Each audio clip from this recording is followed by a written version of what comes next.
Hello दोस्तों, welcome back to my channel math Vallabh Bhai PK में आपका स्वागत है। जैसा कि आप लोग जानते हैं कि प्री बोर्ड और आपका बोर्ड एग्जाम आने वाला है और आप लोग की डिमांड पर फिजिक्स का मैं वीडियो अपलोड करना शुरू कर दिया हूं। अब फिजिक्स और केमिस्ट्री और मैथ तीनों की वीडियो अपलोड करूंगा क्योंकि सबसे ज़्यादा वीडियो जो केमिस्ट्री की डिमांड थी, प्रेजेंट टाइम में फिजिक्स की डिमांड ज़्यादा है। तो आज फिजिक्स के मैं आज के दिन, अगर आप ये वीडियो देख रहे हैं तो आज के दिन आपका 3 डेरिवेशन अपलोड हो जाएगा। पहला डेरिवेशन है आपका विभवमापी का कार्य सिद्धांत। विभवमापी से रिलेटेड 3 डेरिवेशन मैं बताऊंगा। आप पूरा वीडियो ज़रूर देखना, आपको 100% समझ में आने वाला है। तो प्रश्न है आपका, विभवमापी के कार्य सिद्धांत को समझाइए। तो इसमें क्या करना है, सबसे पहले आपको ये फिगर आप देख रहे हैं ना, इस फिगर को आपको याद कर लेना। बाकी तो हर चीज़ मैं आपको बता दे रहा हूँ। ये फिगर आपको याद हो जाएगा ना, उसके बाद आपको कुछ भी याद करना नहीं है। एक एक लाइन में बता रहा हूँ कहाँ से क्या हो रहा है और कैसे कैसे आपको लिखना है। तो वीडियो ज़्यादा लंबा नहीं होगा, चलो वीडियो को शुरू करते हैं। तो देखो, सबसे पहले ये आपका फिगर है। फिगर में ये ए से लेके बी तक ना, ए से लेके बी तक ये जो यहाँ पे लाइन आपका खींचा गया ना, ये एक तार है। ए से लेके बी तक एक विभवमापी तार है। पहले हर एक चीज़ को समझ लो।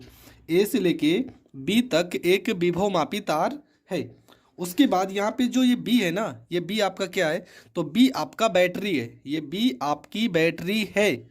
उसके बाद ये के आपका कुंजी है। आर एच ये धारा नियंत्रक है।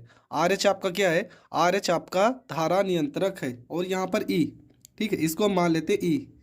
ये आपका जो ई है ना, ये आपका विद्युत वाहक बल है।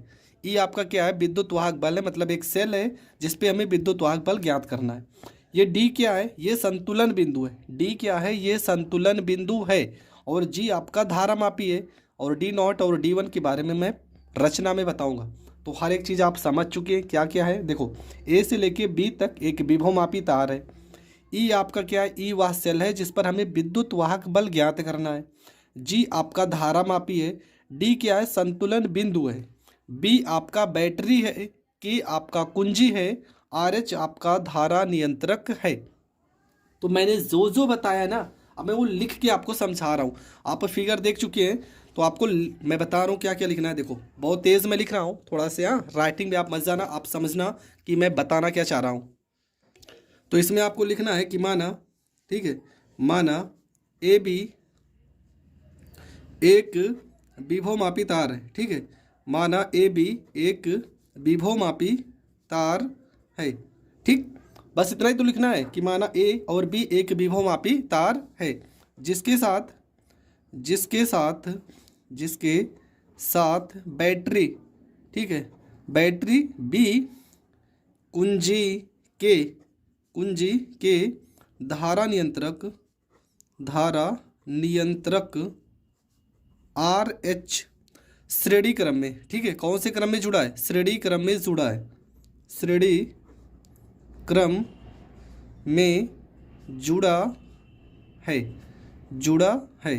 इसे प्राथमिक क्या कहेंगे, इसे प्राथमिक परिपथ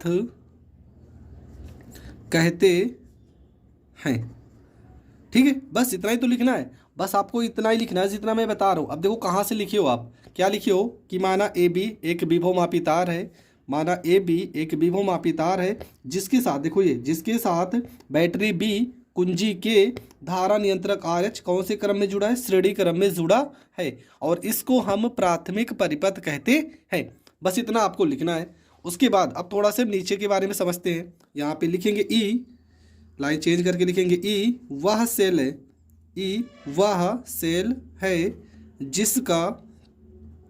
जिसका हमें विद्युत वाहक बल ज्ञात करना है।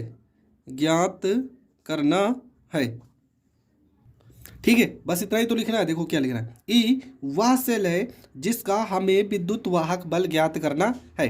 अब देखो यहाँ पर ई का धनात्मक सिरा, देखो ये ई का धनात्मक जो सिरा है या धनात्मक ध्रुव है, ये कहाँ पे जुड़ा है, देखो ये जुड़ा है विभवमापी तार के ए सिरे से। और ऋणात्मक जो ध्रुव है वो कहाँ से जुड़ा है, वो धारामापी जी से जोड़ा गया है। इसे द्वितीयक परिपथ कहते हैं। बस इतना आपको लिख देना है। लिखेंगे ई का धनात्मक ध्रुव विभव मापी तार के विभव मापी तार के ए सिरे से, तार के ए सिरे से। इसके बाद क्या है, धनात्मक ध्रुव विभव मापी तार के ए सिरे से तथा ऋणात्मक ध्रुव धारा मापी जी से जुड़ा है, धारा मापी जी से जुड़ा है। ठीक है, बस इतना आपको लिखना है। क्या लिखना है कि देखो यहाँ पर ई है ना, ई का देखो यहाँ पे फिगर के माध्यम से समझ लो, ई का धनात्मक ध्रुव किससे जुड़ा है, ए से जुड़ा है, धारा मापी जी से जुड़ा है। देखो चित्र से आपको याद करना, आपको कुछ भी नहीं याद करना। देखो यहाँ पे लिखा क्या, ई का धनात्मक ध्रुव, देखो धनात्मक ध्रुव धारा मापी तार के ए सिरे से, जबकि ऋणात्मक ध्रुव धारा मापी जी से जुड़ा है और इसे हम संतुलन बिंदु कहते हैं, इसे हम संतुलन बिंदु कहते हैं। ठीक है, नहीं धारा मापी जी से जुड़ा, इसे हम द्वितीयक परिपथ, पहले यहाँ पे लिखेंगे, द्वितीयक परिपथ कहते हैं। ठीक है, द्वितीयक परिपथ कहते हैं। इतना आपको लिख देना है कि ई वह सेल है जिसका हमें विद्युत वाहक बल ज्ञात करना है। ई का धनात्मक ध्रुव विभव मापी तार के ए सिरे से तथा ऋणात्मक ध्रुव धारा मापी जी से जुड़ा है, इसे हम द्वितीयक परिपथ कहते हैं। तो ये आपका हो गया प्राथमिक परिपथ और ये आपका हो गया द्वितीयक परिपथ। अब क्या करेंगे हम, अब हम विसर्पी कुंजी को लेते हैं। ठीक है, विसर्पी कुंजी को क्या करेंगे, यहाँ से लेके यहाँ तक, यहाँ पे तार पे हम टच कराते हैं। ठीक है, ये जो तार है ना, इस पे हम स्पर्श कराएंगे और कोई एक ऐसा बिंदु मिलेगा, कोई एक ऐसा बिंदु मिलेगा जहाँ पर कोई धारा नहीं बहती है, जहाँ पे धारा नहीं बहती है उसे हम कहेंगे संतुलन बिंदु। तो ये डी आपका क्या है, ये डी एक ऐसा बिंदु है जो संतुलन बिंदु है, जहाँ पर धारा नहीं बहती है। तो ये लाइन हम लिखेंगे क्या कि माना, पहले लिखेंगे अब विसर्पी, ठीक है, विसर्पी कुंजी को बिंदु ए से बी तक स्पर्श कराते हैं। ठीक है, विसर्पी कुंजी को क्या करेंगे, बिंदु ए से बी तक स्पर्श कराते हैं, जहां पर लिखेंगे जिस बिंदु पर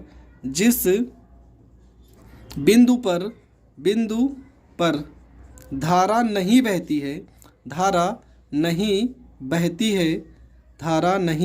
है उसे संतुलन बिंदु कहते हैं, ठीक है, उसे संतुलन बिंदु कहते हैं। ये आपको लिख देना है कि अब विसर्पी कुंजी को बिंदु ए से बी तक स्पर्श कराते हैं, जिस बिंदु पर धारा नहीं बहती है उसे संतुलन बिंदु कहते हैं। आगे क्या लिखेंगे कि माना संतुलन बिंदु डी है। ठीक है, हम संतुलन बिंदु क्या मान लेते हैं, डी। माना संतुलन बिंदु डी है और संतुलनकारी तार की लंबाई एल है तथा विभव मापी तार की लंबाई कैपिटल एल है और इसके सिरों के बीच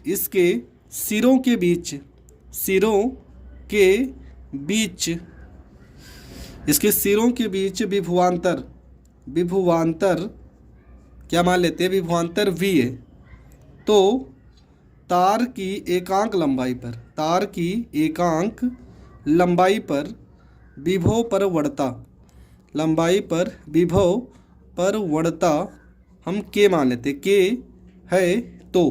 तो फार्मूला क्या हो जाएगा, विभव परवणता बराबर विभवांतर बटे में विभव मापी तार की लंबाई मतलब कैपिटल L। ये हो जाएगा समीकरण फर्स्ट हो जाएगा। तो लिखेंगे विद्युत वाहक बल बराबर, विद्युत वाहक बल का फार्मूला क्या होता है, फार्मूला होता है विभव परवणता गुणे संतुलनकारी तार की लंबाई।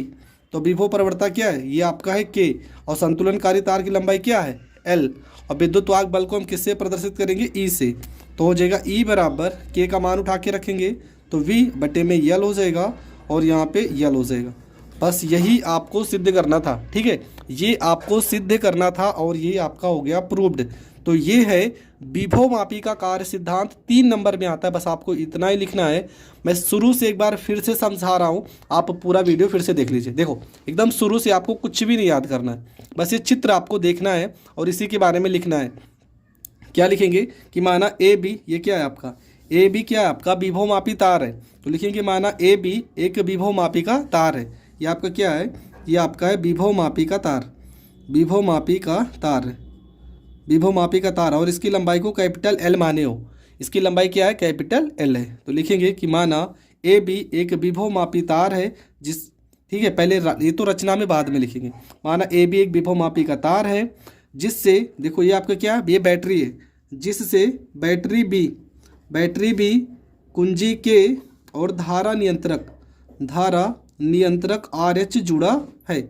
इससे हम प्राथमिक परिपथ कहते हैं। और ये सारे के सारे कौन से क्रम में जुड़े हैं? श्रेणी क्रम में जुड़े हैं। तो यही तो आप लिखे हो कि माना ए बी एक विभवमापी का तार है जिससे बैटरी बी कुंजी के धारा नियंत्रक आर एच जुड़ा है। इसे हम प्राथमिक परिपथ कहते हैं। इतना आपको लिखना है। उसके बाद लिखे हो कि ई वह सेल है जिसका हमें विद्युत वाहक बल ज्ञात करना है।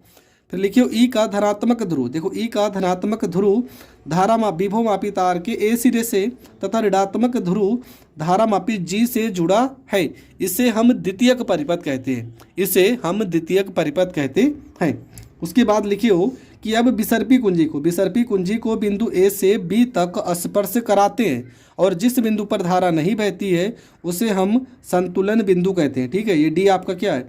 ये है संतुलन बिंदु है, डी आपका है संतुलन बिंदु है, डी। उसके बाद आपको रचना में क्या करना है?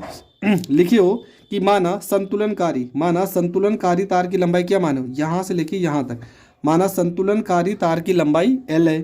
ठीक है, माना संतुलनकारी तार की लंबाई L है और संतुलन बिंदु क्या है? संतुलन बिंदु D है। उसके बाद लिखियो तार के सिरों के मध्य विभवांतर क्या है? तार के सिरों के मध्य विभवांतर B है और विभवमापी तार की लंबाई L है। तो विभव परवर्तक के बराबर फार्मूला क्या हो जाएगा? विभवांतर बटे में विभवमापी तार की लंबाई। उसके बाद लिखियो विद्युत वाहक बल E बराबर विभव परवर्तता और गुणे में संतुलनकारी तार की लंबाई। बस यहाँ तक आपको करना है, आपको पूरे के पूरे नंबर मिल जाएंगे। अगर फिर भी थोड़ा बहुत अगर आपको कन्फ्यूज़न हो रहा है ना, तो ये वीडियो को दोबारा देख लीजिए, आपको 100% सारे डाउट क्लियर हो जाएंगे। तो ये प्रश्न यहीं पे होता है ख़त्म। ठीक है, इसके बाद भी 2-3 प्रश्न इसी टाइप के हैं। अगर ये आपको समझ में आ गया ना, तो सारे के सारे प्रश्न आपको बहुत ही आसानी से समझ में आ जाएंगे।